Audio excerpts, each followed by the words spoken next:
la fosfomicina se utiliza, solo que es un fármaco, pues, aparentemente como de última generación, por ejemplo en embarazadas, pero, y me parece que sí es caro, pero sí se tiene acceso, se puede decir fácil a él, o sea, sí lo venden en, en cualquier farmacia o en farmacias de especialidades, por así decirlo. También la nídula fungina se utiliza en casos de candidiasis resistente o en casos de infecciones micóticas severas. Y como resumiendo un poco de lo que nos han mencionado de las estas ecuaciones, o sea, el chiste de analizar estas ecuaciones, pues no es que ustedes se aprendan la ecuación, porque como bien lo dijo su compañera en la clase pasada, para eso existen aplicaciones, o sea, no se mortifiquen, que si ay, me va a preguntar que si el cuadrado a la décima potencia o no, o sea, el chiste es que ustedes sepan de dónde vienen. Como ya lo mencionó, o sea, la ecuación de Cockcroft fue como la pionera. Todas estas siempre van a surgir de estudios. Entonces, en Cockcroft, como ya, o sea, no lo han mencionado, su característica es que tiene mucho sesgo. Y tanto Cockcroft como MDRD, bueno, en MDRD, o sea, sí ya empiezan a utilizar un poquito más lo que es la superficie corporal, porque, o sea, es un sesgo muy grande simplemente estandarizar el peso como un peso y que por ese peso estimamos una función renal dependiendo como el filtrado, o sea, no. Si recuerdan, por ejemplo, o sea, si estandarizamos los 125 mililitros por minuto, o sea, en los libros de fisiología lo encontramos por metro cuadrado o superficie corporal. Entonces, creo es 1.73 por metro cuadrado por superficie, ajá, de superficie corporal. Entonces, estas ecuaciones no estaban estandarizadas con la superficie corporal y creaban mucho sesgo. Entonces, o sea, a partir de, y también porque fueron utilizadas en un cierto grupo de personas, o sea, en una solo se utilizaban a lo mejor caucásicos, en otra solamente negros o personas de color, en otra solamente pacientes blancos, etcétera. Entonces, por esto han ido surgiendo pues diferentes tipos de ecuaciones. Ahora, hay que aclarar algo. Yo sé que la guía de práctica clínica todavía sigue mencionando estas ecuaciones, tanto Cockcroft como MDRD, pero si alguno investigó más allá, por ejemplo, les comenté que les subí las guías Carigo de enfermedad renal crónica. En esas guías estandariza que, o sea, el estándar para usar o calcular la función renal es por la ecuación de Seca de Epi. Entonces, ahorita ya nos van a dar como un resumen de en qué casos entonces conviene, por ejemplo, utilizar Cockcroft, MDRD y CKD-EPI, aunque actualmente lo recomendable es utilizar CKD-EPI. Y más, o sea, si lo combinas con cistatina, pero no en todos los hospitales vas a pedir cistatina, pero pues puedes calcularla fácilmente. Ahora, para los niños existen sus propias fórmulas que igual ya no lo mencionaron, pero no, ustedes no, bueno, a menos que vayan a ser pediatras, pues sí lo van a necesitar saber, pero de igual manera, ustedes bajan su aplicación, introducen los datos y listo. Entonces, si gustas, vamos a continuar con esto de las consideraciones de cada fórmula, ¿vale?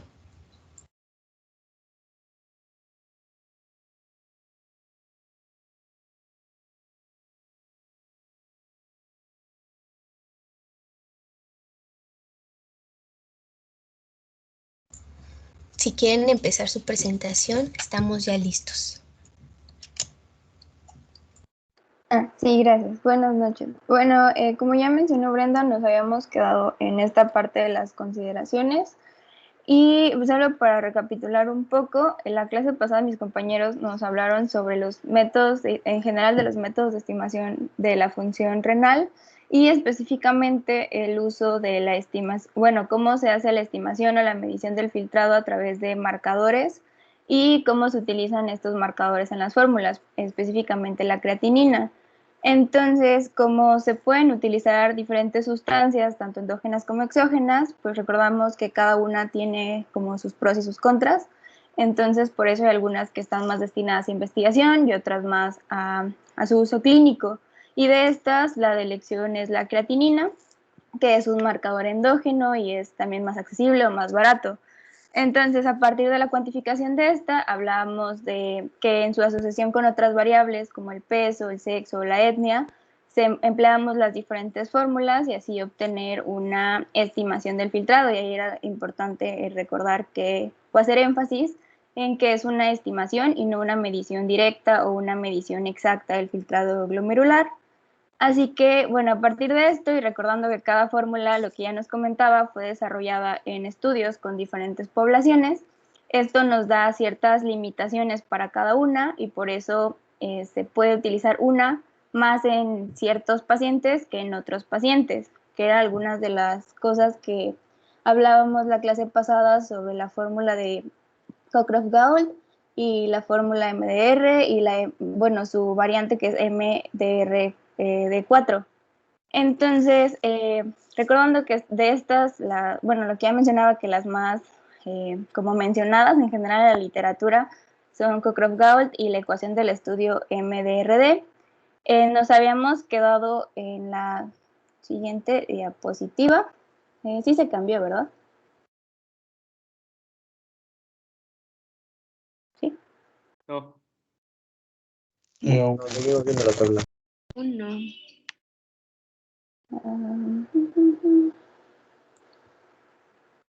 Si quieres, yo le cambio. Porfa. Que para mí se cambió. Gracias. Y bueno, nos faltaba hacer algunos comentarios sobre CDK-EPI y la fórmula FAS, ya que en el caso de CDK-EPI, para aplicarse se describe que se debe utilizar un método trazable o un método más estandarizado de medición de creatinina y su rendimiento se limita específicamente o más atribuible a la edad del paciente. En mayores de 65 años se limita debido a la población que se utilizó para su desarrollo y es más precisa en pacientes jóvenes, sobre todo en pacientes entre los 18 y los 39 años. También su comportamiento es mejor cuando la tasa de filtrado glomerular es más alta, o sea, no es de mucha utilidad o muy sensible cuando ésta se encuentra muy disminuida. Y en aquellos grupos o en grupos distintos al sexo, la raza o pacientes que tienen diabetes o trasplantes, bueno, los adultos mayores y los que tienen un índice de masa corporal alto es de poca utilidad o de menor utilidad. Además de que también se le describe que al utilizarla podemos encontrar una menor prevalencia de enfermedad renal crónica, pero tiene una predicción más precisa del riesgo en comparación con otras ecuaciones como MDRD. En el caso de la ecuación de FAS, se limita porque los valores promedio de creatinina que se emplearon para cada grupo etario en su desarrollo se obtuvieron a partir de una población caucásica, por lo tanto su aplicación se limita por la raza. Y los métodos de medición que se utilizaron en cuanto a la velocidad de filtrado glomerular fueron diferentes en los distintos estudios de validación que se realizaron. Entonces, la siguiente, por favor.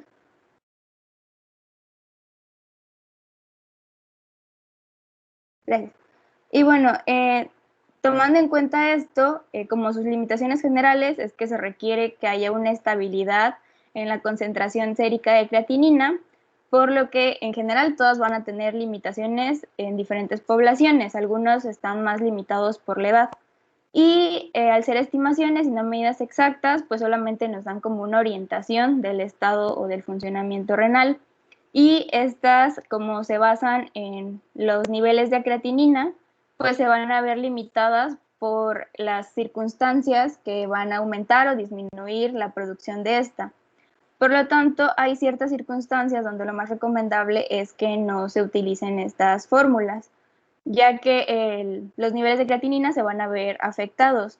Por lo tanto, bueno, se mencionan dietas especiales como aquellos pacientes que son vegetarianos estrictos o que consumen ciertos suplementos de creatinina o de creatina, en pacientes que tienen alguna alteración muy importante en la masa muscular. Ya habíamos mencionado el caso de los pacientes con amputaciones y más específicamente los que tienen amputaciones de extremidades inferiores, que afecta más el resultado que una amputación de una extremidad superior.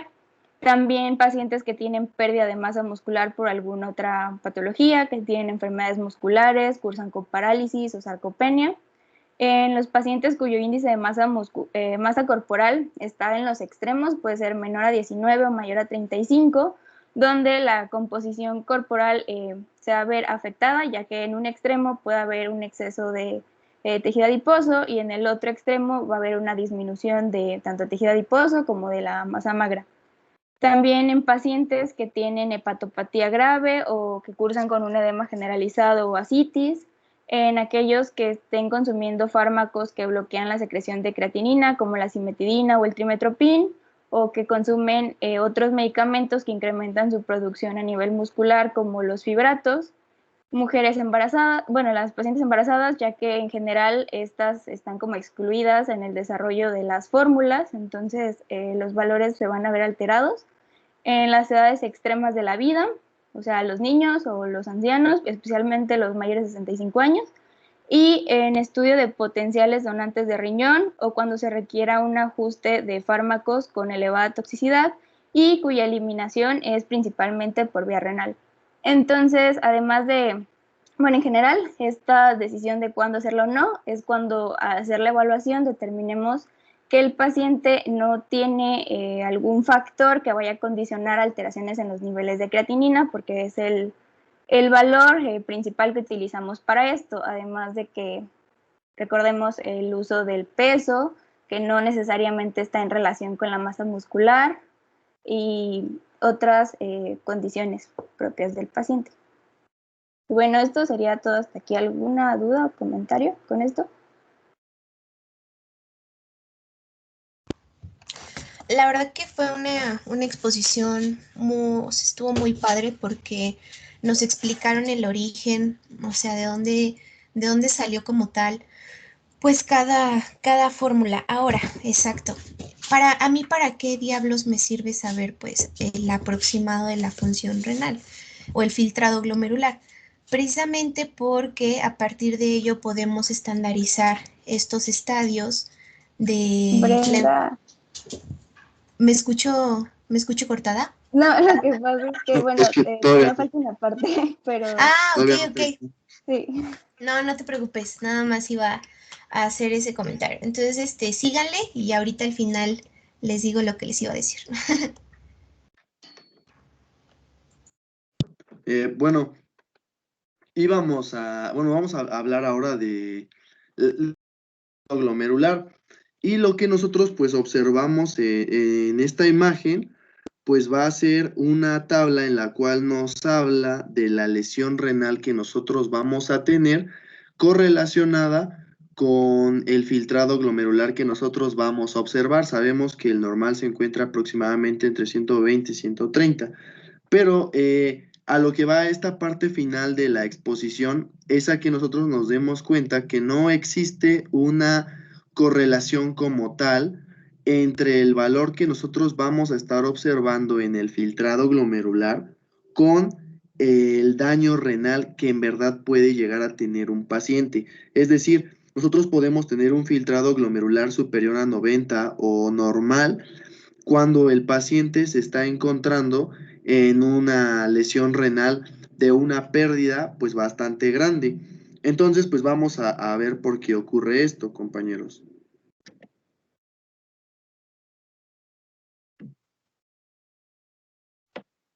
Bueno, es lo que les comentaba, ¿no?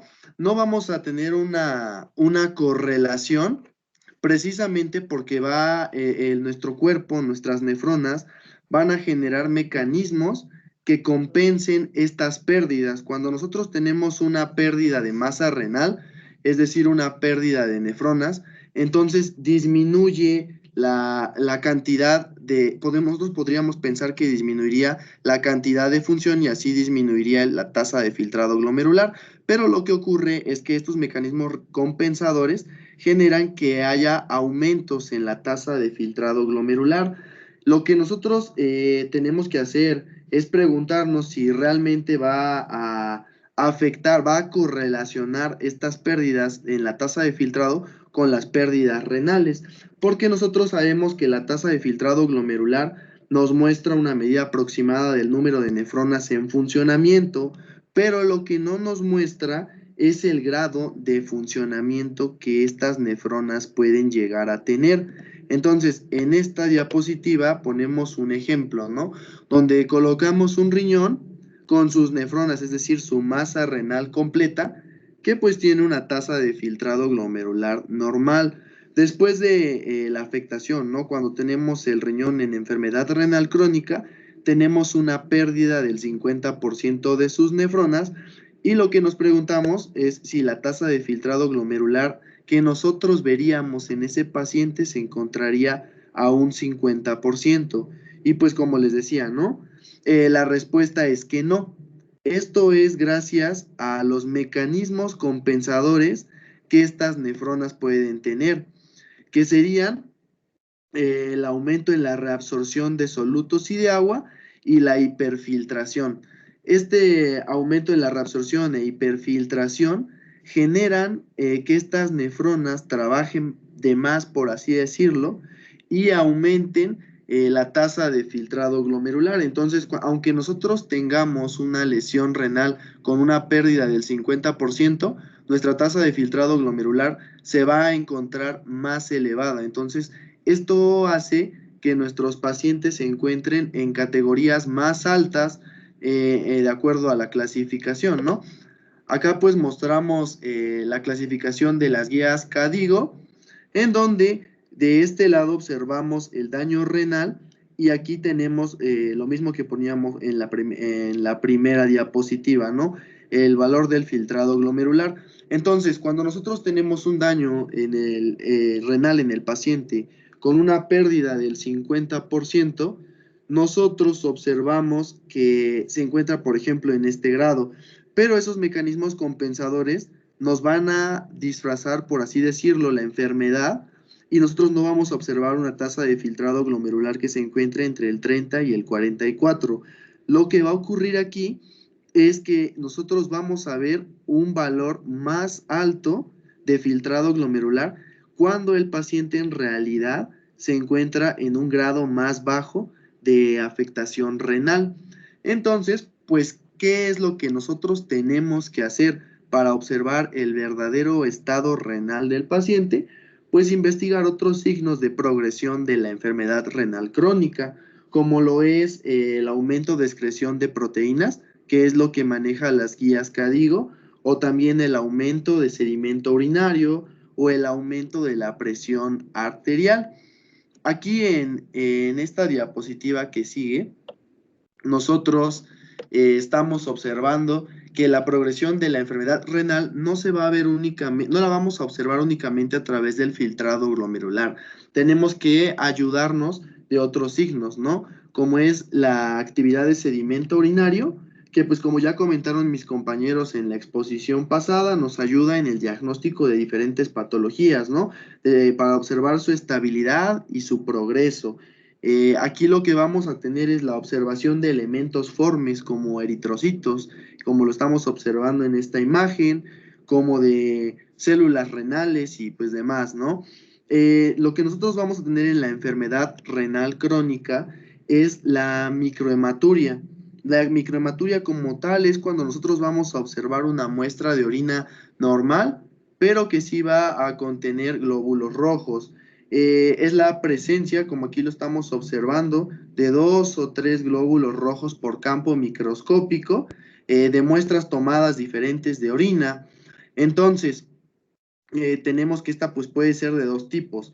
Puede ser por causas glomerulares, que son las que van a estar en relación con el aumento de excreción de proteínas y con los cambios en la presión arterial en el paciente, y puede ser de causas no glomerulares, ¿no? Esta microhematuria puede ser de causas no glomerulares, y es cuando nosotros vamos a sospechar de neoplasias de renales, ¿no? Otro que comentamos, pues es el cambio en la presión arterial, ¿no? Porque sabemos que la hipertensión arterial es el factor de riesgo modificable más importante de morbimortalidad cardiovascular y renal. Esto nos va a hacer que tengamos un cuidado especial en la evaluación de los pacientes con hipertensión arterial. Es decir, que les demos un seguimiento adecuado para darnos cuenta de la persistencia y de la magnitud de la hipertensión y así poder evaluar el estilo de vida del paciente e iniciar la educación del paciente cuando ya se encuentra en esta condición, ¿no? Que él ya aprenda a controlar esta enfermedad. Y pues lo que comentábamos, ¿no? El aumento de la excreción de proteínas, que ya comentaba la doctora en la clase pasada, que cuando nosotros tenemos que es de 30 a 299 miligramos por día, es a lo que se le va a llamar microalbuminuria, y cuando supera este valor de 300 miligramos por día, es que nosotros estamos hablando ya de una macroalbuminuria, ¿no? Sabemos que aquí nos marca a partir de 30 porque un individuo normal pues va a excretar proteínas normalmente, pero con valores inferiores a 30 miligramos por día. Cuando aumenta, pues hablamos de microalbuminuria, que ahorita vamos a ver por qué tiene pues bastante importancia. Aquí pues tenemos una imagen que yo encontré en un artículo en donde tenemos algo muy similar a lo que la doctora nos comentaba del dipstick, solo que en este pues no marca cruces, aquí se coloca sobre la muestra de orina y marca una rayita. Bueno, no sé, la verdad desconozco si estos son los que se utilizan o son los que comentaba la doctora en donde teníamos la aparición de una cruz, dos cruces, tres o cuatro, ¿no? Que ella nos comentaba que cuando hablamos de microalbuminuria, aparecen una cruz o dos cruces, y cuando tenemos tres o cuatro ya estamos hablando de macroalbuminuria.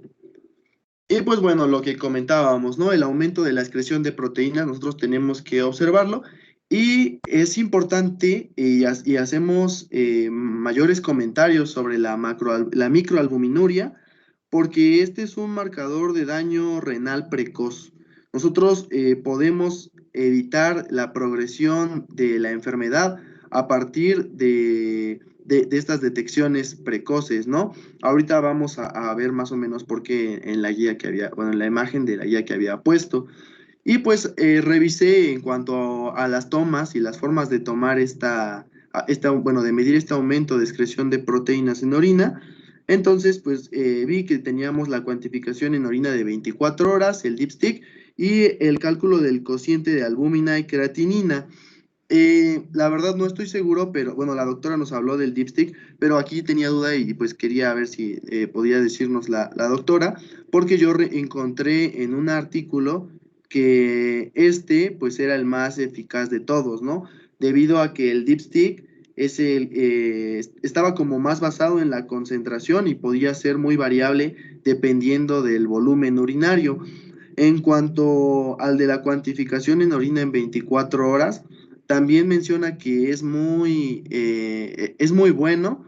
De hecho, es el gold estándar en pacientes embarazadas con preeclampsia, pero para la enfermedad renal crónica nos menciona que por la precisión del tiempo podía no ser tan preciso, ¿no? Y entonces el que era de elección para el caso de enfermedades renales crónicas, pues era ¿no? El cociente de albúmina y creatinina.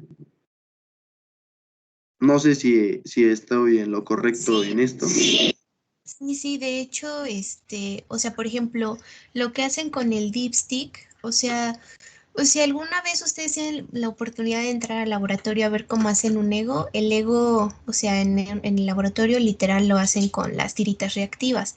Entonces, mira, les voy a compartir tantito cómo es me avisan si se ve. O sea, aquí, por ejemplo, es, o sea, literal, lo que marca la tira reactiva. Por ejemplo, aquí en estas son las tiritas. O sea, ustedes meten las tiritas unos segundos en la orina como tal, luego las sacan y aquí en su contenedor viene los colores. Entonces ya ustedes nada más lo cuantifican. Si por ejemplo aquí se dan cuenta en donde viene, a ver, aquí está, proteínas. Aquí donde dice proteínas, no sé, a ver, déjenme ver si la puedo abrir. Aquí donde dice proteínas, creo que se ve mejor, que es en esta línea. Por ejemplo, aquí te marca negativo, trazas, aquí ya te marca una cruz. Y aquí en una cruz te dice de 0, o sea, como de 0 a 30. No, sí dice 30. Luego aquí 2 cruces y aquí vienen como tal los valores que te dicen 100, 3 cruces, 300, 4 cruces, más de 1 gramo. Entonces, así es como, de hecho, así es como hacen por lo regular los egos. En el ego meten la tirita y y ya nada más a nosotros, si han visto un ego, a nosotros nos lo reportan como una cruz, 2 cruces, 3 cruces, 4 cruces o trazas o como tal negativo. Entonces, esto es así como lo marcan. Y ahora, lo del cociente de albúmina creatinina, sí, por supuesto, o sea, es también muy utilizado, pero lo puedes utilizar, por ejemplo, ya nos habían explicado, me parece, hace como 2 clases, que incluso lo puedes pedir como un spot, o sea, en una muestra aislada, como en una orina cualquiera, pides el spot de albúmina creatinina y te da una correlación. Y o también lo puedes pedir en 24 horas. Obviamente es más confiable en 24 horas y tiene mayor predicción para enfermedad renal crónica el de 24 horas que un spot. Pero el spot te sirve para determinar en el momento, por ejemplo, si te urge mucho, o sea, haz de cuenta, más adelante lo vamos a ver, pero si mi paciente llega con la creatinina elevada, o sea, la creatinina siempre, siempre, siempre va a ser nuestro predictor principal de la función renal, o sea, en el que nosotros vamos a decir, a ver, cómo están los azuados? ¿Cómo está la creatinina? Entonces, ya vimos que no siempre hay que confiarnos, ¿no? Siempre tenemos que ver todo el contexto que viene detrás del paciente, la historia clínica, el peso, o sea, todo. No confiarnos, pero como ya lo vamos a ver en lesión renal aguda, hay estándares, o sea que se ha tratado de estandarizar la creatinina para que su uso pueda ser, entre comillas, confiable. Por ejemplo, ¿qué nos dicen las guías? Una duplicación en la creatinina en menos, o sea, de 48 horas, o te dicen en 2 veces lo de la basal en menos de una semana, eso te habla de que la función renal se está deteriorando. Entonces, la creatinina, o sea, siempre tienen que ver el histórico de la creatinina o ver si el paciente tenía, o sea, si es un paciente conocido, pues súper bien, ¿no? O sea, ustedes pueden ver a lo mejor en el sistema sus laboratorios o pueden ver, o si el paciente ya trae laboratorios, ustedes lo comparan y ven cómo estaba la creatinina previa a la basal. Más bien la basal, o sea, es la previa a la actual. Entonces ustedes pueden ver si hubo o no un cambio en la función renal. Ahora, lo que nos permite determinar este índice de albúmina creatinina, pues es precisamente eso, esa correlación que existe entre la proteinuria y la función renal. O sea, si está, por ejemplo, en una enfermedad renal crónica, están de acuerdo que pues ambas van a ir al alza, ¿no? Tanto tanto la albuminuria como la creatinina. Entonces estas se van a elevar como tal. Y, o sea, no lo pueden dar como tal en orina o también, o sea, pues sí, perdón, es principalmente en orina. Entonces, pues eso nos permite ver si nuestra creatinina se correlaciona con, con esa progresión de la enfermedad como tal. Ahora, ¿qué les iba a enseñar? Bueno, eso se los enseño después. ¿Qué más? ¿Qué más? No, no sé si resolví, o sea, si resolví tu duda o quedó como un poquito quedó como que ahí al aire. Ahora, como ya lo mencionaron, o sea, estas fórmulas o esto, lo mencionó súper bien, o sea, ya vimos, o sea, por qué era tan importante ver todo este choro de la anatomía, fisiología? Pues precisamente para entender. Todavía, disculpa, Brenda, es que todavía no Ah, sí, terminamos. está bien, está bien. Bueno, Sí, si no, quieren. no te preocupes. No, ya sé, nada más hacer el comentario, para que ustedes puedan entender, pues, o sea, la enfermedad como tal, primero tienen que conocer, pues, lo normal y luego pues, para entender como tal la patología. Efectivamente, por ejemplo, si quieren ya, ajá, en lo que presentan, si yo, por ejemplo, tengo ahorita o sea, tengo una creatinina de 0.9 y con mi edad, mi sexo, o sea, mi peso, mi estatura, todo, o sea, me calculan mi función renal, pueda que mi función renal se encuentre como en 89 o en 88. O sea, ustedes van a decir, uy, no, o sea, ya Brenda ya está en un estadio 1 de enfermedad renal crónica. O sea, no. Tienen que visualizar mucho, o sea, el contexto. O sea, si tu paciente, como lo hemos mencionado desde un inicio de que empezamos a ver esto, para determinar una progresión o un daño en el riñón, no solamente, exacto, no solamente vas a estandarizar la creatinina, o sea, uy, si se eleva la creatinina, uy, ya valió. No, esto es, o sea, son varias cosas. La creatinina, o sea, sí puede ser uno, pero es como solo un indicador donde nos dice como un foquito rojo de aguas, aquí pasa algo. Para que tú digas que, como ya que hay un daño renal, como ya lo mencionó Fer, tenemos que ver la albúmina, o sea, tenemos que ver si hay proteinuria como tal, microalbuminuria o macroalbuminuria. Algo que les mencioné la clase pasada es que en las tiritas de los lapsticks, solamente nos mide albúmina, como tal no podemos estandarizar si es micro o macro. Eso solamente no lo pueden estandarizar en una recolección de 24 horas. Entonces, en una muestra aislada no podemos decir que es micro o macro, solamente tiene proteinuria. Entonces, continúo. Tenemos que estandarizar todo esto, proteinuria, daño, o sea, también necesitamos un estudio de imagen, ahorita ya no lo van a mencionar, pero pues el ultrasonido es como lo más top, lo más barato y lo que nos puede dar como muchos datos sobre el daño renal. Y también el estudio el estudio del sedimento urinario, etcétera. Entonces, como ven, pues ya al final una biopsia.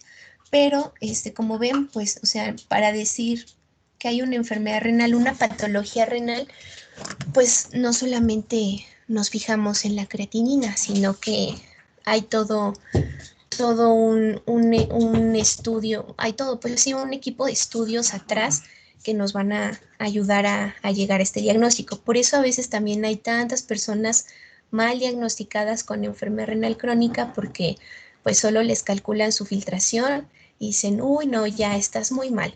Entonces, pues si quieren, a ver, continúen y ya vamos al final resolvemos dudas y comentamos. Perdón. Bueno, sí, como comenta la doctora, pues necesitamos integrar más datos, ¿no? Más signos para revisar la progresión de la enfermedad. Y entonces, pues es lo que vemos aquí nosotros en la guía, ¿no? En la guía CADIGO. en donde lo que lo que les comenté al inicio, ¿no? Que podía disfrazarse la enfermedad renal con la tasa de filtrado glomerular, pero entonces pues lo que hace es que coloca aquí la proteinuria y a partir de esto nos va, a pesar de que, por ejemplo, nosotros tengamos al paciente colocado aquí en una tasa de filtrado glomerular normal o casi normal, en donde lo estaríamos observando en verde de este lado, nosotros al medir la proteinuria, es decir, al revisar otros signos, al integrar más información, nosotros podemos hacer una detección precoz del daño renal, ¿no? Podemos evitar que progrese. Entonces, pues por eso es importante lo que les comentaba hace unos momentos sobre la cantidad de albúmina que nosotros vamos a ir excretando, ¿no? Entonces, pues eso lo podríamos ir viendo con ayuda de otros estudios. Y pues bueno, ya por último, un ejemplo que nosotros tenemos sobre las ecuaciones, pues es ¿no? Que se hizo sobre un estudio con cierta cantidad de pacientes de un mismo grupo, en el cual se utilizaron ambas ecuaciones, tanto la CK de EPI como la MDRD, ¿no? Y lo que se buscaba era estimar la tasa de filtrado glomerular en esta cantidad de pacientes del mismo grupo y se observó que las estimaciones de filtrado glomerular con esta ecuación fueron más altas que las obtenidas con MDRD. Entonces, lo que pasaba era que nosotros teníamos una recategorización de los pacientes cuando utilizaban la ecuación CK de EPI.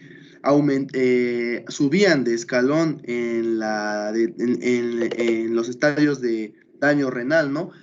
Lo podríamos ver de esta forma. Aquí si nosotros tuviéramos un paciente con la primera fórmula, se encontraría acá, y para la CK de EPI, pues nuestro paciente estaría recategorizándose en un escalón arriba, lo cual pues generaría controversia, ¿no?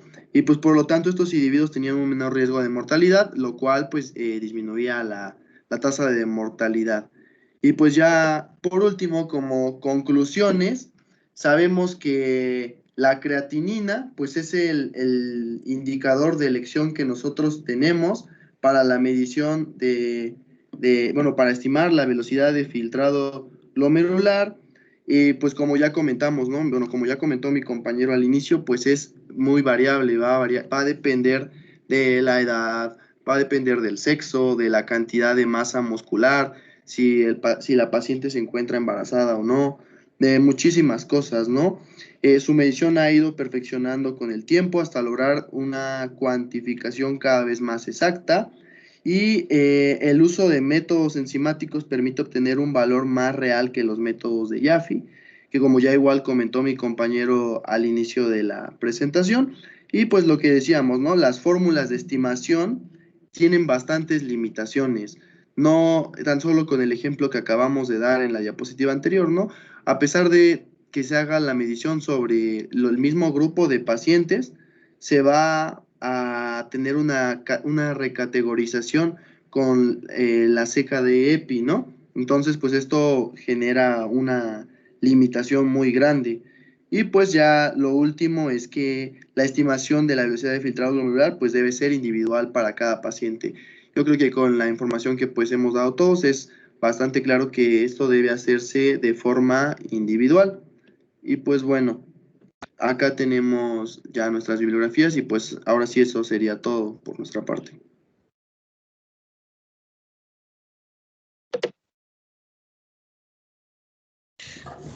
Pues muy bien, o sea, sí, los felicito porque hicieron un trabajo muy bueno, o sea, donde recapitularon todo lo importante y, o sea, fueron al grano.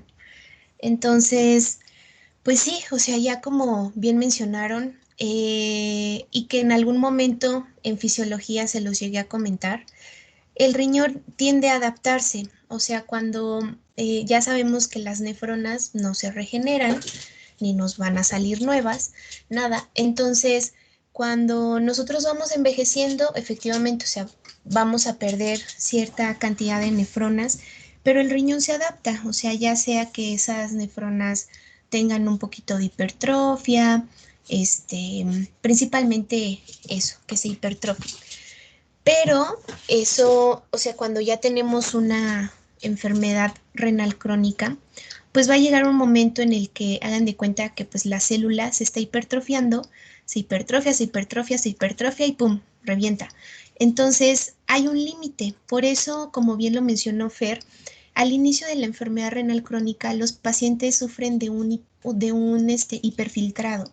¿Por qué? Porque el riñón está, o sea, el riñón está captando que hay daño, daño, daño, daño, entonces está respondiendo a ese daño, haciendo que la célula crezca.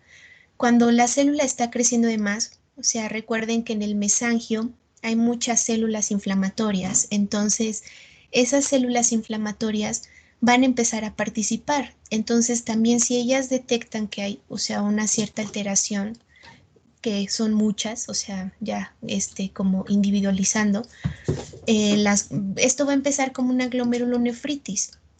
Entonces, eh, cuando nosotros vemos una biopsia, o sea, no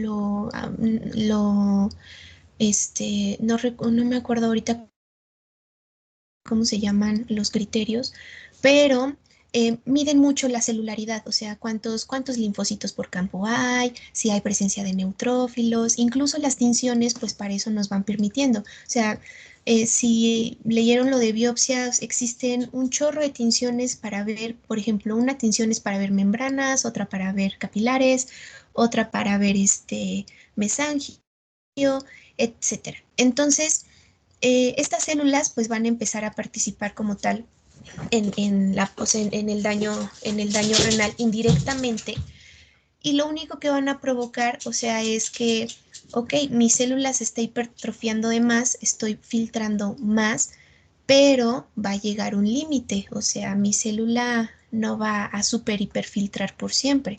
O sea, entonces es ahí cuando los mecanismos de autorregulación caen y nos llevan al otro extremo. En vez de mejorar la función renal, ahora, o sea, nos van a llevar a un empeoramiento y que es irreversible. Entonces, por eso es importante pues conocer la anatomía, la fisiología del riñón, que yo siento que es como muy bonita. Aparte porque participa mucho en la regulación, como bien lo dijo, de la presión arterial. Yo, por ejemplo, en mi primer proyecto de investigación, yo participé en la hipertensión arterial en pacientes trasplantados. Yo medía la presión arterial con mapas. Si no los conocen, luego les presento uno, les voy a presentar los resultados. Un mapa es un monitor de la presión arterial de 24 horas, como un tipo holter, o sea, literal es un brazalete que se conecta, se pone al brazo, y es un aparatito que se programa para que cada 20 minutos se tome la presión arterial durante 24 horas, incluso cuando tú duermes. Entonces se mide algo que se llama dipping, o que es la caída nocturna de la presión arterial. Si a alguien le interesa, léanlo, porque van a entender mucho de la patología de la hipertensión arterial.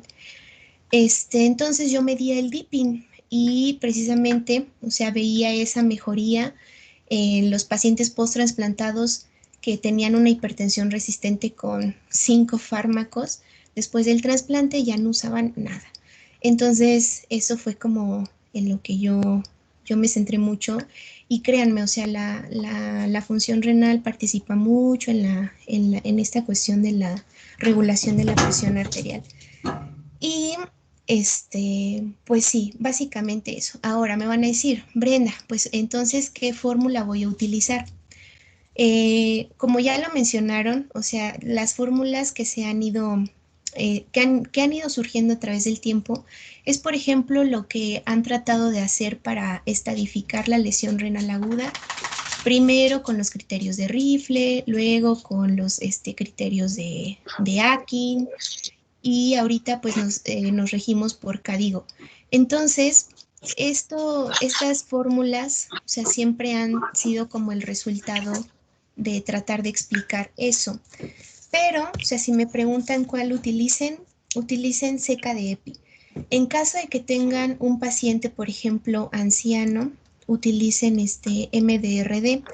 Cockcroft como tal ya no se utiliza, es una ecuación o es una fórmula que causa mucho sesgo y aunque, o sea, yo sé que mencionaron que cada fórmula tiene como tal pues sus indicaciones, pero por lo regular, o sea, seca de EPI se utiliza para todos.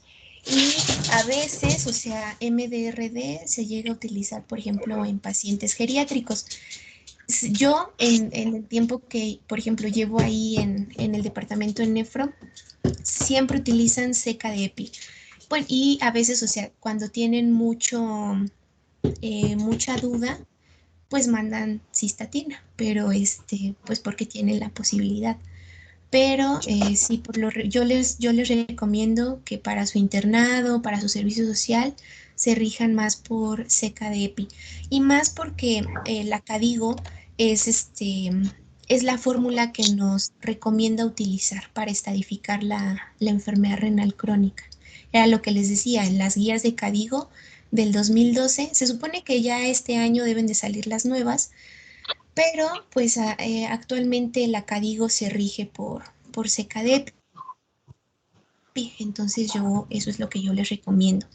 Y bueno, les voy a enseñar, en lo que si quieren vayan preparando, no sé, bueno, vayan preparando su presentación de métodos de imagen y si tienen alguna duda díganmela en lo que les presento algo. Prácticamente, Brenda, el conocer o determinar qué fórmula vamos a utilizar, pues es un tema muy grande.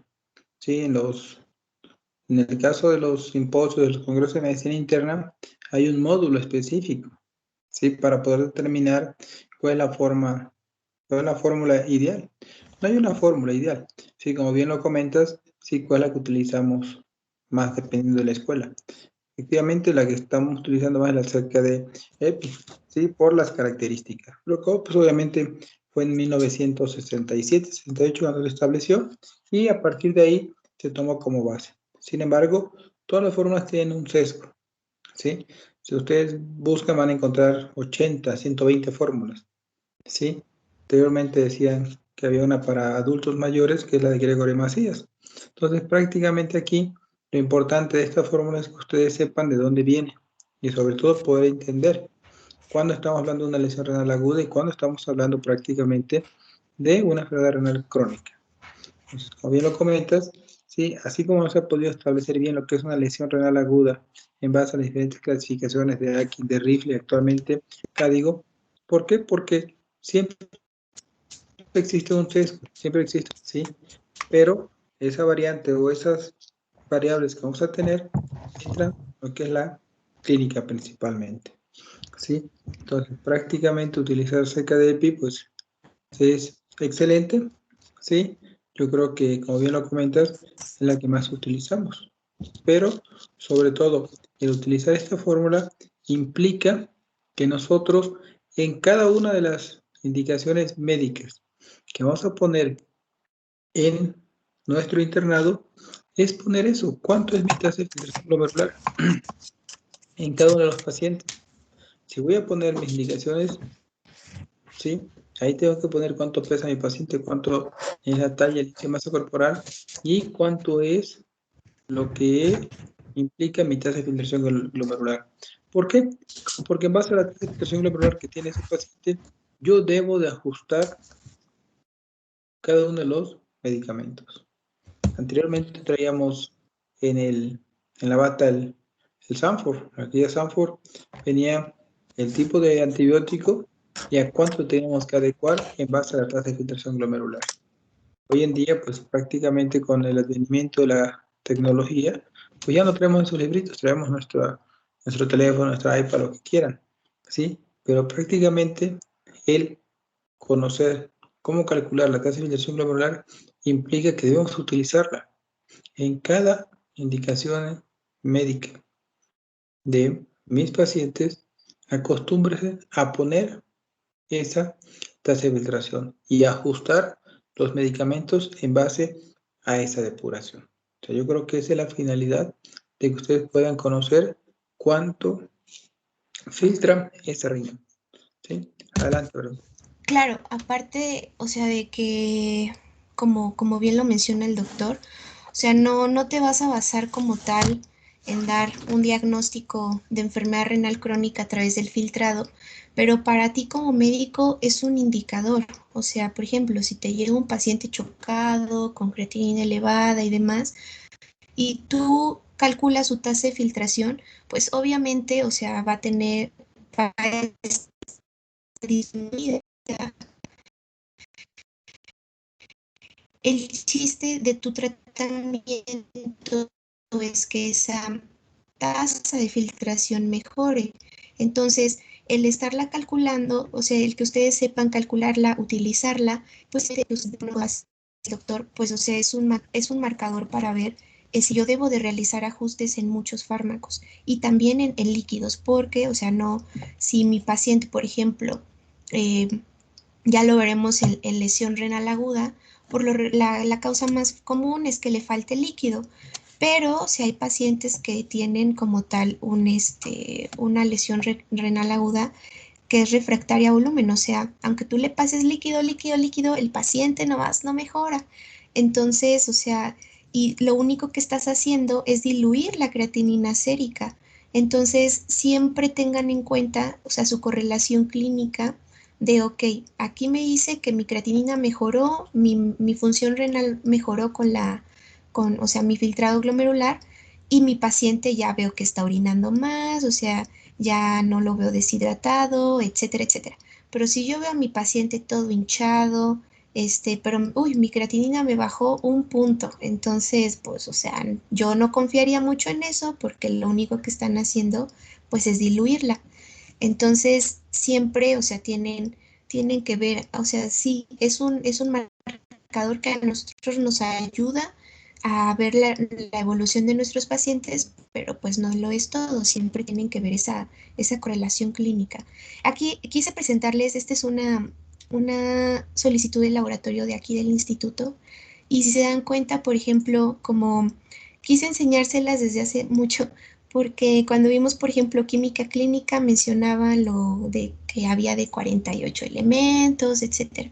Y pues sí, o sea, ¿por qué? Porque en la química sanguínea como tal, pues entran todas estas sustancias que nosotros podemos medir a través, ya sea, aquí por ejemplo, lo que necesitamos es suero.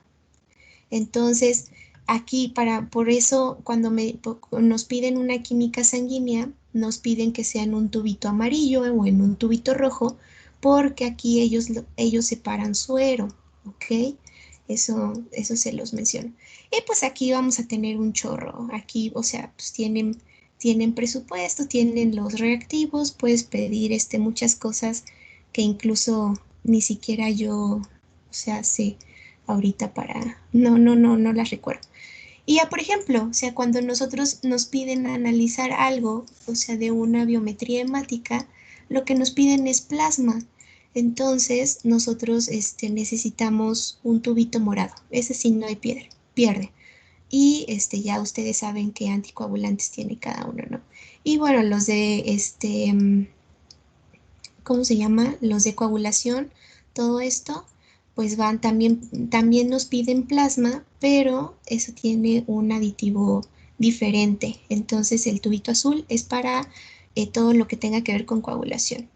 Y ya, por ejemplo, acá en estudios de orina, aquí lo que mencionábamos, el índice de correlación albúmina-creatinina, aquí existe el que es como spot y el que es de 24 horas. Entonces, aquí como tal, pues nos permite analizar lo que les mencionaba, ver una progresión de la enfermedad renal crónica de hecho, cuando los pacientes vienen a consulta subsecuente, que son enfermos renales, siempre se les pide como cada 3 meses o cada 6 meses su correlación albúmina-creatinina en una recolección de orina de 24 horas, porque eso le permite pues al médico ver cómo ha ido evolucionando la enfermedad renal. Entonces, por ejemplo, aquí el ácido úrico se los mencioné que se pide para cuando queremos ver, por ejemplo, en un paciente que está tomando diuréticos, lo que es sodio no es confiable, entonces el ácido úrico lo pedimos porque como tal no tiene alteraciones con los diuréticos. Y pues ya aquí puedes pedir como todo esto. Y ya, entonces, si se dan cuenta, pues son como un chorro de cosas. Por eso, chicos, estudien mucho y cuando un médico les diga, esto, esto nunca lo van a ver, no, o sea, no se confíen porque no lo van a ver porque no lo saben diagnosticar. Entonces, siempre prepárense mucho.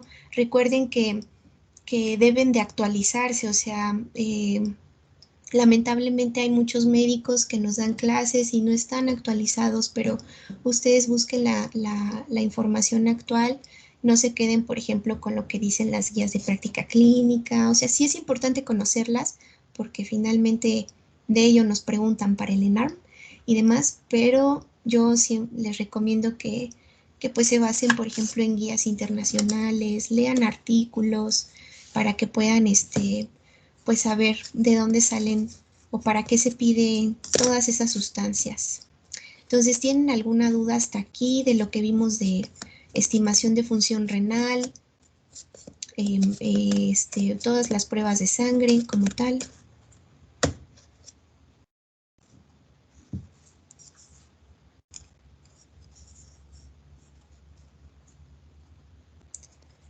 Si no tienen duda, pueden poner su presentación de métodos de imagen, porfis.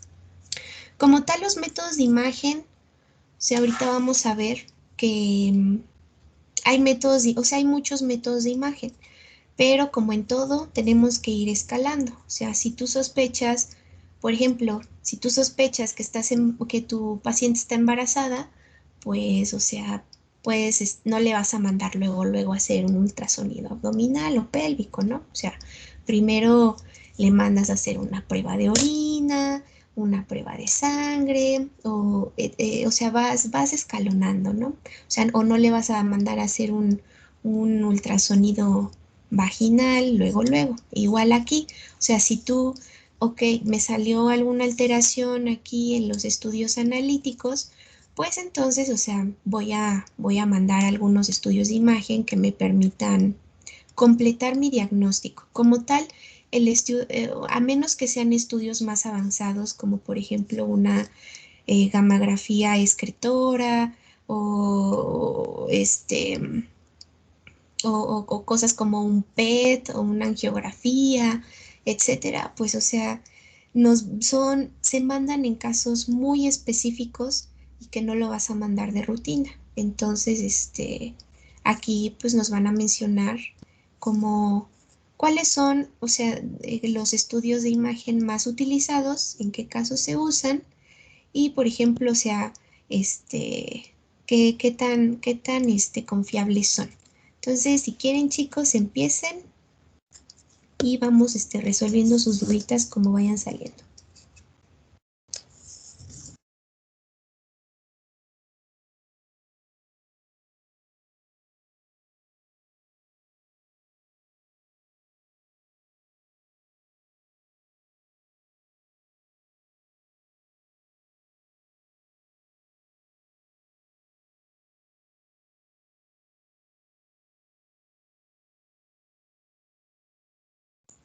¿Se escucha? Ya te escuchamos. Ah, ok. Bueno, buenas noches, compañeros. A nosotros, pues ya lo comentaron, ya nos toca hablar de lo que corresponde a estudios de imagen, y pues ahí está la lista de quienes conformamos el equipo.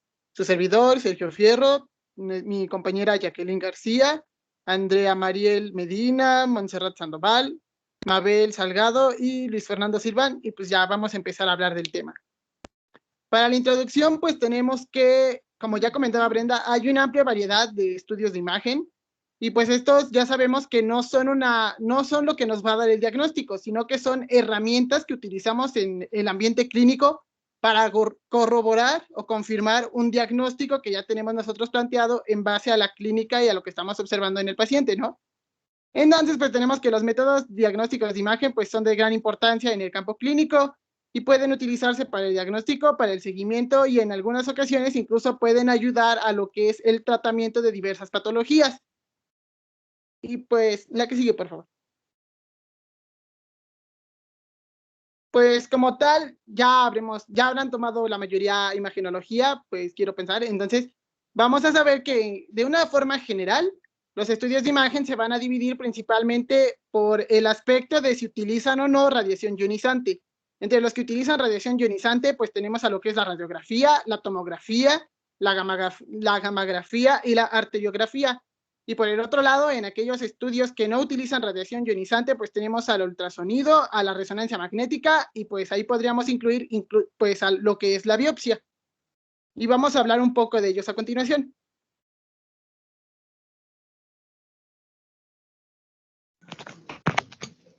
¿Sí me escuchan? Sí, sí te escuchamos. Sí te escuchamos. Ok, gracias.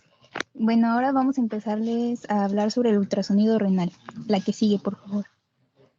Bueno, hay que empezar hablando de que este es un estudio que va a ser de bajo costo, por lo tanto va a ser accesible para la población general. Las que es un pues inocuo, quiere decir que no necesita, como ya mencionó mi compañero, la radiación ionizante, y además de esto, pues tiene la ventaja de que lo podemos repetir las veces que queramos o que sean necesarias. La más importante va a ser que detecta y orienta rápidamente al médico sobre la patología que está buscando. Es por ello que por lo regular es de los de primera elección, porque nos da muchos parámetros que a nosotros nos son de utilidad, como la forma, el tamaño, más que nada eso. Una desventaja es que tiene que tener una buena preparación el operador que va a realizar este estudio, y también tiene que ser de buena calidad el equipo, así como también la imagen óptica. En cuanto a su sensibilidad y especificidad, no encontré en sí una que sea general, es más que nada de acuerdo a la patología que tú estás buscando encontrar. En algunos casos, pues encontré que para la hidronefrosis puede ser una sensibilidad pues relativamente alta, mayor del 78% o hasta el 90%. Y en algunos otros casos, por ejemplo, en la detección de cálculos, pues puede ser una sensibilidad baja, de un 37 a 64% aproximadamente. No sé si quiera complementar algo de la sensibilidad y la especificidad. Sí, como tal, o sea, en estos estudios de imagen, pues va a depender mucho de la patología en general que estés hablando. Y por ejemplo, o sea, si tú, como lo mencionaste, en los cálculos, si son cálculos, por ejemplo, de calcio, pues sí los vas a poder ver en el ultrasonido, ¿no? Te va a dar esa sombra acústica. Y puede que, o sea, como dices, tenga una sensibilidad, bueno, aquí sí va a tener una sensibilidad mayor, pero si tú, por ejemplo, tienes otro tipo de cálculos, como cistatina o de ácido úrico, que como tal no te van a, no van a ser como, eh, pues sí, no te van a producir esa sombra, pues, o sea, tú lo vas a pasar por desapercibido y en ese caso, o sea, vas a tener muchos falsos negativos. Entonces, sí, en eso al doctor le gusta preguntar como la sensibilidad y especificidad, pero sí, efectivamente, pues va a depender mucho de cada patología. Entonces, de eso ya cuando veamos las patologías, pues lo iremos, por ejemplo, viendo o nos mencionarán qué estudio es el de elección en primer lugar, en segundo lugar, etcétera. Entonces, de eso no se preocupen. Muy bien. La que sigue, por favor. Bueno, en cuanto a sus indicaciones, posteriormente mis compañeros van a presentar la biopsia renal y bueno, la ecografía es esencial para tomar este estudio porque va a ser una guía para que se tome este estudio de manera percutánea. Otras indicaciones que podemos ver, pues es la de detectar los quistes renales y algunos casos de nefrolitiasis. También podemos evaluar una lesión renal, ya sea tanto aguda o crónica. Bueno, posteriormente les voy a hablar igual de esto y de la enfermedad renal. También encontré que va a ser muy sensible y para la enfermedad renal poliquística. Esto también va a ser una indicación, así como la hidronefrosis, la nefrocalcinosis y también para la recolección de líquido perirrenal post-trasplante renal. Además de que también nos va a dar la ventaja de detectar anomalías que no son renales, por ejemplo, una acumulación de líquido o la hipertrofia prostática benigna. Bueno, nos van a orientar y también una retención de la vejiga. En cuanto a la reducción de tamaño, esto se refiere más que nada a los indicios, o sea, lo que estamos buscando. Cuando encontramos una reducción de tamaño, pues podemos pensar que se trata de una enfermedad crónica renal o pues tal vez de alguna cicatrización renal. En cuanto al aumento de tamaño, pues podemos pensar en una hiperfiltración, en una nefritis o otra infiltración intersticial. Además de las asimetrías que posteriormente pues vamos a comentar, ya sabemos los tamaños del riñón y pues después lo vamos a comentar, pero pues se pueden encontrar algunas hipertrofias por disfunción renal contralateral, las pielonefritis, los infartos renales, las trombosis de vena renal y algunas alteraciones congénitas que vamos a comentar. La que sigue, por favor. Bueno, para la técnica, en el artículo que yo consulté, refiere que de preferencia el paciente debe estar en ayuno al menos 6 horas, pero realmente una ventaja de este estudio es que se puede realizar al momento, no tiene que ser, esta es una indicación relativa. En cuanto a la posición en que tenemos que tener al paciente, la que se recomienda es la de cúbito supino o vamos a tenerlo en una posición contralateral al riñón que estamos explorando. Además de esto, también es importante mencionar que de preferencia vamos a explorar primero el riñón que pensamos que es sano y ya después pues el riñón que pensamos que tiene la patología. Esto para darnos una orientación en sí del paciente en específico. Por otra parte, tenemos que explicar al paciente cómo va a ser la toma del estudio, porque es importante que de preferencia él nos ayude con los movimientos respiratorios forzados, especialmente aquí comentan la inspiración. Esto es porque al momento de la inspiración, pues van a ascender más el riñón y, bueno, esto va a dar una mejor imagen, se podría decir. La sonda que podemos ocupar va a ser de 3.5 a 5.5 MHz. Sin embargo, en niños puede ser incluso mayor. Bueno, ya después aplicamos el gel a la sonda y lo importante de aquí es que vamos a realizar diferentes cortes. Primero vamos a tomar una sección longitudinal hasta poder determinar su longitud máxima. Después vamos a rotar el transductor 90 grados con el fin de obtener una imagen transversal. Esto va a ser por vía intercostal y subcostal, tanto derecho como izquierdo. La que sigue, por favor. Bueno, esta es una imagen para que ustedes la vean. Es en sí cómo se toma la técnica. La primera imagen es la del corte longitudinal del riñón derecho y la segunda es el corte transversal del derecho. Ya saben, primero tiene que ser la longitudinal y después la transversal. ¿Esto para qué es? Para poder distinguir bien también los órganos adyacentes que vamos a encontrar alrededor del riñón. Por ejemplo, en el derecho pues el hígado y en el izquierdo pues el vaso. En la imagen 3 pues es el corte longitudinal del riñón izquierdo y en la imagen 4 es el corte transversal. La que sigue, por favor. Bueno, esta...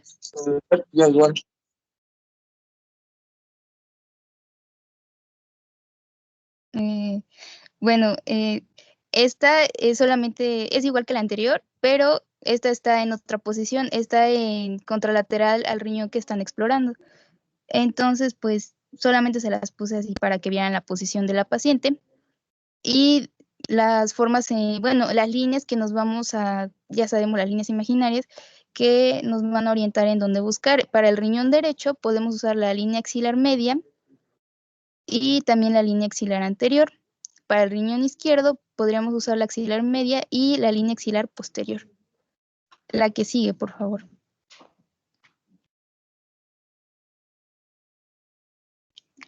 Bueno, en cuanto a los hallazgos ecográficos normales que tenemos que...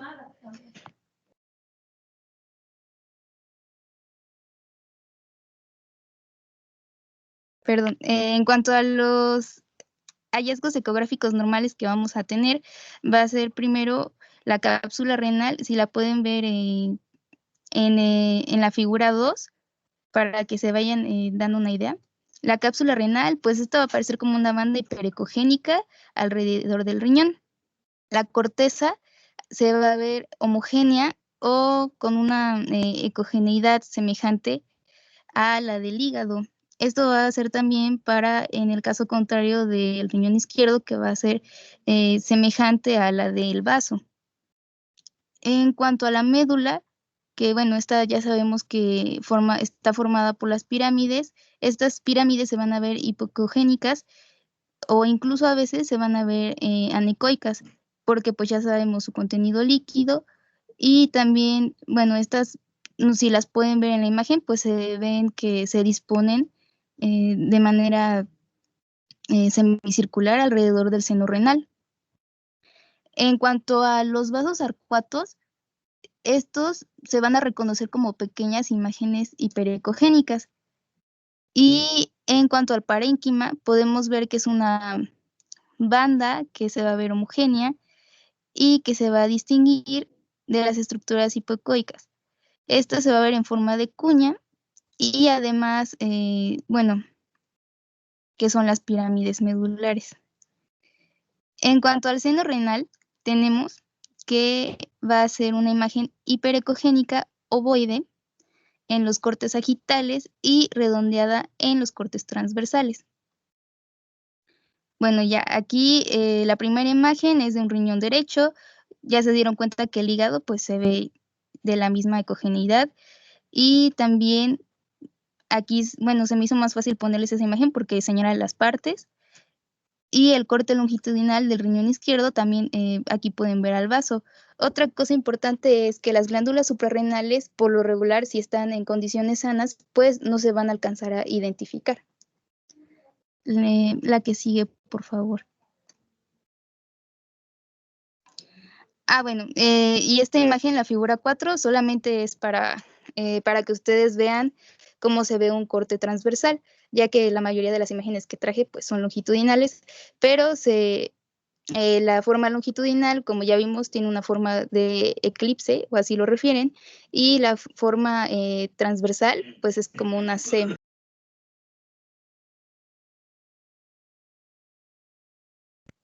En cuanto a el tamaño del riñón, esto va a ser importante, ya que la ecografía nos va a dar muchos resultados y este puede variar muchísimo. Puede variar desde la estatura del paciente, ya que puede ser pues de forma directa, tanto en adultos como en niños, y pues se tiene que corregir. Además también de esto pues varía con la edad. En algunas personas ya mayores de 50 años, pues va a haber una pérdida progresiva del parénquima renal y se pueden ver disminuciones de tamaño. También es importante mencionar consideraciones especiales como el estado de hidratación del paciente. Bueno, estas son algunas cuestiones especiales, ¿no? Pero en sí, en esta tabla podemos ver, de acuerdo a un estudio que yo consulté, que lo relacionan en milímetros la longitud normal del riñón, de acuerdo a los percentiles 30, 40, 50, 60 y 70. Sin embargo, pues en sí el más importante pues es el que dice todos. El riñón izquierdo pues es de 101 a 123 milímetros, el riñón derecho es de 98 a 122 milímetros. Otras cuestiones especiales que tenemos que tomar en cuenta pues es el volumen renal, ya que muchos autores pues especifican que este es el mayor indicador de la patología renal, es el que más tenemos que tomar en cuenta. La imagen que les puse aquí arriba a la derecha es solamente para recordar pues la localización retroperitoneal de los riñones, en dónde están, Esto es importante porque a veces en la radiografía, perdón, en la ecografía no los vemos en el lugar que es, ¿no? Entonces podemos empezar a pensar que pues tiene un riñón ectópico o que tiene una agenesia, bueno, distinguidamente, ¿no? De la patología que hablemos. Además de esto, pues podemos tomar otras consideraciones especiales, como es la ecoestructura normal, además de la regularidad de la corteza, ya que en un riñón sano pues va a presentar una superficie lisa y homogénea, como la están viendo aquí, y en algunas ocasiones pues, por ejemplo en las cicatrices pues puede parecer abollada o con escaras, son variantes también. También tenemos que tomar en cuenta si hay imágenes sobreañadidas en nuestra ecografía. Depende de la patología, pero pues podemos ver algunas dilataciones de las vías, quistes inusuales, masas renales también benignas o malignas. Entonces hay que tomarlas en cuenta. En cuanto, bueno, la que sigue, por favor. Les traje también ejemplos para que sea más fácil. Bueno, aquí de acuerdo al estudio que yo consulté, dividían a los hallazgos ecográficos patológicos en 3 formas. El primero es en las alteraciones de la forma y el tamaño renal. Una vez que sabemos las medidas que debe de tener, nosotros podemos pensar ya en alguna patología de acuerdo a la que encontremos. Por ejemplo, aquí yo les traigo el ejemplo de la duplicidad del sistema colector. Y en pues prácticamente, si lo pueden, no sé si se puede acercar, pero bueno, en se va a ver como una banda hipoecoica, va a dividir la grasa sinusal en 2 partes. No sé si lo puedan señalar o, bueno, es que, ajá. Bueno, aquí se ve, si ven esta parte que se ve como segmentada, bueno, que lo divide, esa es una banda hipoecoica y cuando vemos esto podemos pensar en una duplicidad del sistema colector. Esto pues puede estar asociado a un solo uréter o a 2 y pueden desembocar de forma separada en la vejiga. En el segundo ejemplo que les tengo es una hipertrofia de la columna de Bertin. Va a ser una variante de la normalidad, se va a producir más que nada en el tercio medio y superior. Y además va a ser un tejido cortical, como ya lo pueden ver aquí, que se va a ver normal, pero que protruye hacia el seno. Se va a ubicar entre 2 pirámides medulares. Este es el ejemplo que les traigo y si ven, se ve claramente cómo protruye. Estos son pues algunos ejemplos de las alteraciones en forma y tamaño. La que sigue, por favor. Bueno, aquí hay otros 2 ejemplos. Traje pues los más comunes, por así decirlo. En el de las lobulaciones fetales, estos van a ser abombamientos de la superficie renal y van a ser una persistencia de alguna lobulación renal. Se van a ver de forma convexas, homogéneas y separadas. Cada una de ellas va a estar sobre una pirámide. Esto va a ser normal que las encontremos a los 4 o 5 años y se descubren a veces hasta en el 50% de los riñones adultos. Otro defecto que encontré es el defecto de la unión. Va a ser por una función incompleta de los lóbulos renales. Y cuando vean esta ecografía, pues lo distintivo de esta es que va a tener una forma de cuña. Si pueden ver ahí, se ve como un triangulito azul. Eso lo pusieron para señalarlo. Y bueno, esto va a ser lo característico. La que sigue, por favor.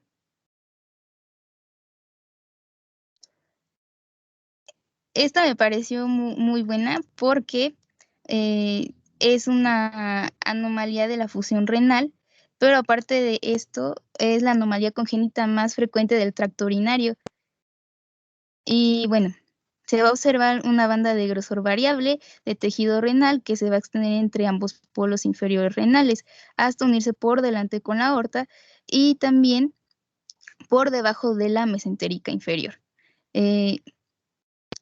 Bueno, la fusión puede ser en la línea media, simétrica o lateral y pues va a predominar más en los varones. La que sigue, por favor. Bueno, esta es la segunda, el segundo punto de la clasificación, y este va a consistir en alteraciones del parenquima renal que van a englobar a la corteza y a la médula renal. Estos se van a dividir a su vez en difusos y también en focales. Aquí en la primera tabla, la de las difusas, si pueden ver, por ejemplo, aquí lo va a dividir en las hipoecogénicas y las hiperecogénicas. Aquí yo tengo una duda porque en el estudio sale que la insuficiencia renal aguda puede aparecer tanto hipogénica como hiperecogénica. Sin embargo, investigando un poco más, cuando sugiere un proceso crónico en los riñones, se van a encontrar disminuidos de tamaño. También va a haber un aumento en la ecogenicidad, entonces se van a ver hiperecogénicos. Y en cambio, en los procesos agudos, pues se van a ver edematosos, se van a ver los riñones grandes y también las pirámides, pues se van a ver más hipoecogénicas. Entonces, pues, realmente estas son difusas y es más que nada lo que encontremos en la ecografía, pues nos vamos a dar una idea del estadio y así. Bueno, en otras patologías que podemos encontrar hipoecogénicas de las difusas, puede ser la pielonefritis, la trombosis de la vena renal, el riñón hipoplásico, la insuficiencia renal transitoria. En las hiperecogénicas puede haber una nefropatía diabética, una glomerulonefritis aguda, el mieloma múltiple, nefropatía por Aines y la pielonefritis crónica. En cuanto, bueno, la que sigue, por favor. Ahorita regresamos a la otra tabla. Ok, este es un ejemplo de la nefropatía diabética y del riñón de mieloma. Estos en sí van a ser hallazgos inespecíficos, por eso es que se ven de forma difusa. Se van a producir variaciones en la ecogenicidad y de la estructura, de la ecoestructura en función del estadio. Esto va a ser, pues, importante, ya que, pues, los cambios que se distinguen van a ser, pues, muy inespecíficos realmente. Se van a producir variaciones y realmente, pues, no son muy específicas. Yo creo que, por ejemplo, para estos casos, pues la sensibilidad y la especificidad de estos estudios, pues no es muy buena. Tendríamos que corroborar con algunas otras. La que sigue, por favor. Bueno, en cuanto a los quistes, este es el ejemplo más clásico de las focales y localizadas. ¿Por qué? Porque en los quistes simples se supone que tienen una buena sensibilidad, ya que cuando los vemos así de contenido anecoico, se van a ver así como ustedes los ven, así un circulito negro. Los bordes se van a ver lisos, su pared delgada, y la morfología se va a ver como redonda. En estos casos mencionan que ya no hace falta hacer más estudios ecosonográficos ni de otro tipo, sino que ya como que el diagnóstico prácticamente ahí ya está hecho. En cambio, por ejemplo, en los quistes complejos, como son calcificaciones, que ya habíamos dicho que no van a tener buena sensibilidad, algunos tabiques o algunos nódulos murales, en estos casos, pues sí va a ser pues necesario algunos otros estudios. Por ejemplo, pues una tomografía computarizada es lo que se recomienda. La que sigue, por favor.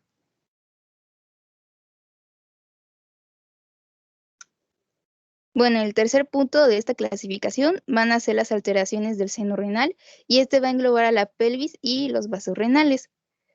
Bueno, esto solamente fue como para recordarles cómo está formado la pelvis renal, lo que ven arriba de los vasos y el tejido adiposo. Ya habíamos mencionado que el seno renal se va a ver como un centro hiperecoico y heterogéneo en el parenquima renal. Eso es importante que no lo olviden. Bueno, este es un ejemplo clásico que también les traigo. Esto es de la litíasis renal. Y bueno, aquí podemos ver la tracción patológica.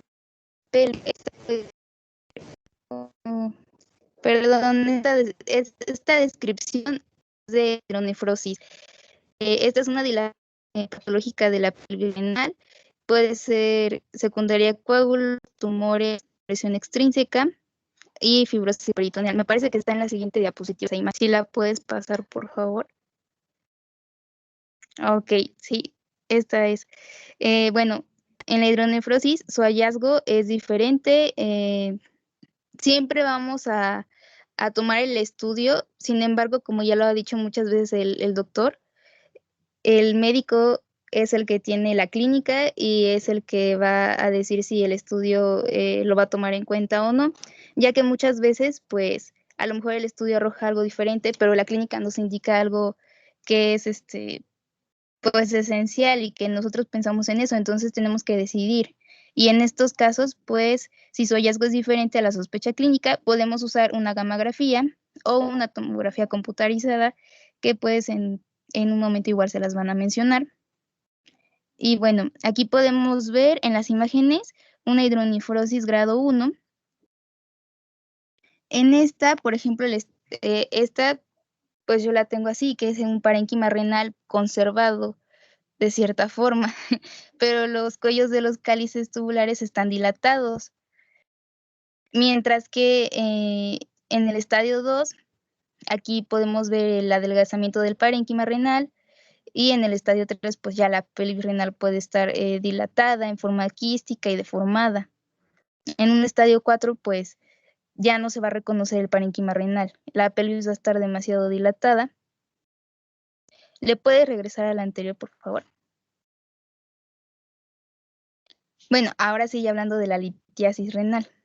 Estos van a ser cálculos, se van a caracterizar por ser ecográficamente hiperecoicos y además van a estar bien delimitados. Estos van a proyectar una sombra acústica posterior. Sin embargo, como ya habíamos mencionado, no van a ser muy sensibles ante este estudio, entonces se puede manejar de otros. La que sigue, por favor. Bueno, eso es todo. No sé si tengan alguna duda del ultrasonido. Prácticamente, ¿cuál es la utilidad del ultrasonido, doctora, en el área de nefrología? ¿La utilidad? Ajá, ¿cuál sería la utilidad, si realmente para el área de nefrología? Obviamente tiene mucha utilidad el ultrasonido, pero específicamente en nefrología, ¿para qué te puede ayudar? ¿O qué necesitas? Pues en sí para verificar bien la forma, el tamaño y el parénquima renal. Ok, ¿qué más? Pues también para cuestiones de volumen.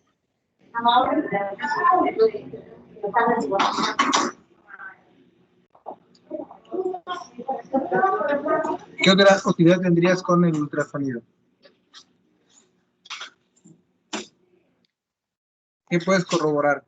Comentabas el tamaño, comentabas la relación, comentabas si pusiste imágenes de un riñón con una nefropatía diabética. Sí, bastante bien. Pusiste la imagen del riñón en un paciente con un mieloma. Prácticamente en un paciente con un problemita de nefropatía, pues ya se ve la relación córtico-medular. En un paciente con un dolor, prácticamente con un cólico, pues vamos a descartar que exista hidronefrosis. Sí, principalmente y sobre todo poder en un momento detectar lo que son los litos proliformes, ¿sí? O bien esos quistes que en un momento dado pueden desencadenar una enfermedad crónica por lo que llamamos una enfermedad poliquística, y también es muy común principalmente en adultos, sí, por la relación que existe en el tipo de herencia. Y entonces prácticamente el ultrasonido renal de nefrología tiene mucha aplicación, sobre todo para poder corroborar lo que son los diagnósticos y poder determinar en un momento dado cómo evitar que ese riñón continúe dañándose. Tenemos una paciente que tiene una estenosis, está doblado el uretero y son hidronefrosis, y actualmente el riñón pues está muy lastimado. Sí, hace 2 meses una paciente con un lito paraliforme en ambos riñones, prácticamente ya con 10 de creatinina y urea de 220. Prácticamente esos ultrasonidos nos van a ayudar para poder prevenir en un momento dado que el riñón empiece a deteriorarse por alguna alteración anatómica principalmente. ¿Sí? ¿A qué sí? Otra de lo que mencionaba Monse, que tenía duda de por qué, o sea, la diferencia en la ecogenicidad entre, ajá, exacto, porque a veces, o sea, Brenda, te va a saludar el doctor Pavel. hola doctor. Dale. Ya.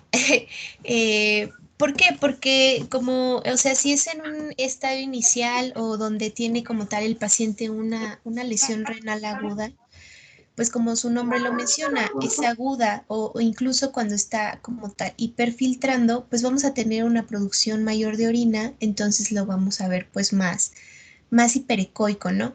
Pero, o sea, cuando ya un paciente con un estadio avanzado de enfermedad renal crónica, pues hay una disminución en la producción de orina, además de que como tal el volumen glomerular o el volumen renal va a estar disminuido. Se va a perder esa relación de corteza-médula. Acuérdense que donde la mayor parte se lleva a cabo del filtrado, pues es en la corteza. Entonces, si nosotros tenemos una corteza delgadita, entonces, o sea, si tú haces esa relación córtico-medular y ves que la corteza es más delgada de lo esperado, entonces es un aguas, o sea, aquí algo está pasando, mi paciente necesito estudiarlo más, ¿no? Entonces, eso, como bien lo mencionaron, el ultrasonido tiene las 3 Bs, es bueno, bonito y barato, o sea, a ti te permite como médico dar un diagnóstico integral, o sea, muy avanzado, porque el ultrasonido ya vimos que es muy específico para ciertas enfermedades y para otras no tanto.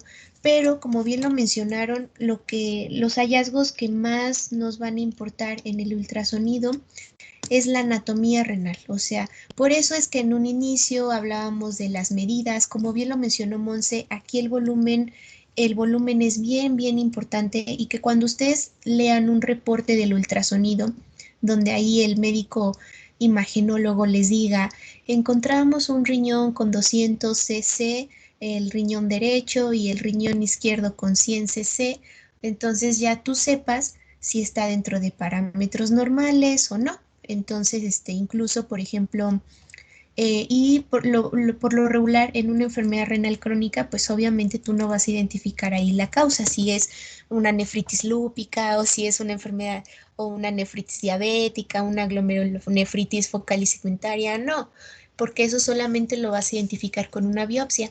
Pero a ti te va, o sea, si mi riñón está hipotrófico, mi corteza y está hipotrófica, mi volumen está disminuido, pero a lo mejor el tamaño está conservado, entonces aún así para mí es un foco rojo donde digo, ok, o sea, aquí esto no es normal, sale otro estudio, a lo mejor ya buscas un estudio más avanzado, pero pues no de inicio le vas a pedir, por ejemplo, una gammagrafía.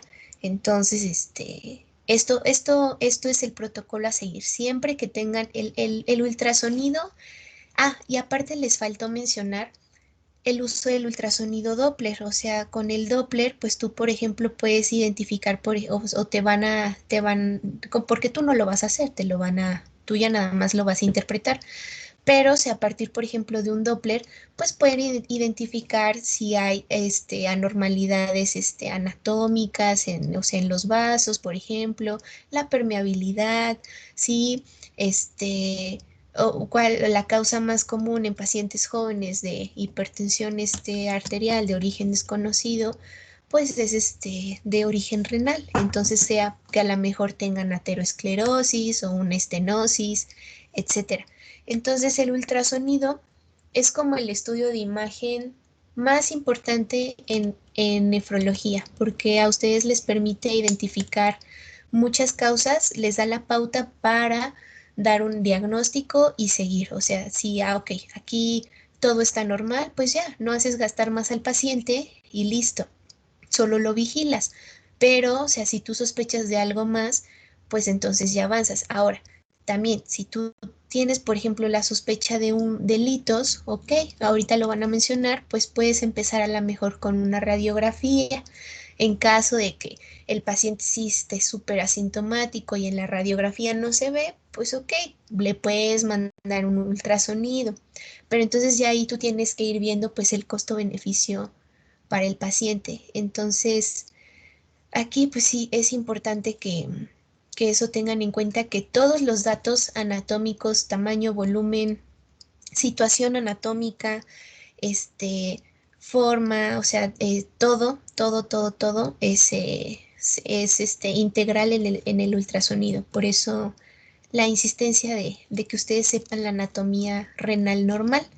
Y ahora, por como dice el doctor, o sea, hay enfermedades que son muy específicas con el ultrasonido, por ejemplo, la poliquistosis renal.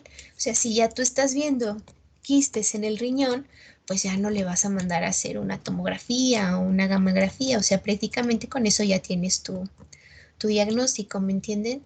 Entonces, pues ya, si quieren, no sé si el doctor quieran que continúen o o ahí terminamos, no sé. Yo creo que terminamos el día jueves, Brenda. Sí, Ok, terminamos el día jueves, creo que, ¿qué más falta? pues ya nada más esto, ya nada más que terminemos de comentar los estudios de imagen y ya. Ya si Terminamos quieren, esto y el día, tienes programado el día lunes el examen, ¿no? ajá, ya nada más falta que me confirmen a qué hora de su día libre quieren sacrificar. Vamos a la hora de la clase de 9:30 a Ay, 11. en la noche, pues como Sí, ellos que estén quieran. tranquilos. Sí, Ah, ok. ¿A qué hora lo quieren? Sí, como a las 9, ¿no? Sí, está bien en la noche. En la noche. a Sí, las en la 9 está noche. bien. Ok, ¿Con qué entonces plataforma? en Forms, aquí por Teams, ¿En qué? Sí, está bien, Brenda. en Forms, ¿no? Habíamos quedado por aquí por Sí, Teams. Sí, aquí, Ok, ¿no? Ok, bueno. ya, Ahí ya lo, les ahí lo había, revisamos. sí, ¿Cuántas ya preguntas les son? 55 de regalo. 55 regalos, ¿en qué tiempo? Mm, pues en una hora, ¿no? ¿Cuántos casos clínicos son? Todavía no están bien definidos. O Ah, bueno, entonces, que sea la hora y media de la clase, ¿no? bueno. Se van a copiar, Brenda, ¿eh? No, créame que no, no les va a dar tiempo. Bueno, me parece bien. Entonces nos vemos mañana. Que estén bien. Sí, Mañana. hasta Bye. mañana, Mañana, bye. hasta mañana. Gracias. Gracias. Brenda. Bye.